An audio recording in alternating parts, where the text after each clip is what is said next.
So we're back out at Lake Francis. And today we're trying out a 1/4 ounce bucktail jig in white pattern. And we're fishing in about 9 feet of water. As you can tell, the water is very, very choppy today. The wind is about a constant 13 miles per hour, and it is a clear blue sky day, which can be pretty tricky for walleye fishing. And this is where electronics really starts to help. When you have a fish finder, you can locate the weeds a lot easier. I'm not relying on the fish finder a whole lot just because it's kind of rough and hard to keep my spot.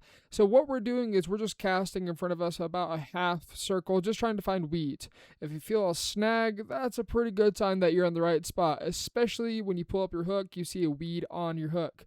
That means keep casting that same direction with bucktail jig or jigging wrap, and you're bound to find a few. Now, with it being so windy, it's really difficult to keep your spot on a kayak, especially if you're going to be pedaling or paddling, because you're going to be constantly doing one of the two and getting back into your location. That's why today I decided to go with plan B, that is going after bait fishing to prepare ourselves for ice fishing this winter. Now we are at my little honey hole. I'm running a 4-foot diameter with 1/4 inch mesh throw net, cast net, potato. This creek runs into the Marais River and is loaded with flathead chubs, has some fine scale suckers, and the occasional long-nosed dace in them as well. Now the trick to finding fish in these little creeks is just find the holes and wait for them to come out. You got to be really, really patient. Now this particular hole has an overhanging tree, so it can be a little tricky to get it into as we barely miss snagging that.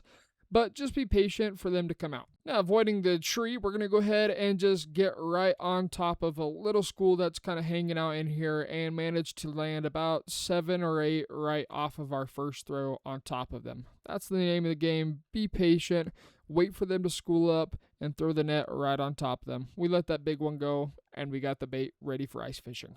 Subscribe for more.